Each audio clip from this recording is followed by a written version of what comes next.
So basically, here's what you're going to do.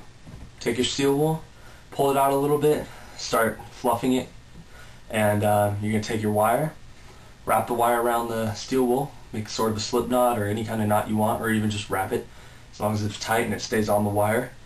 You're going to light the steel wool, preferably at both ends, get those more sparks, burns faster, looks cooler, and then just spin it and have a good time. And don't light yourself on fire because it hurts, trust me. Yeah.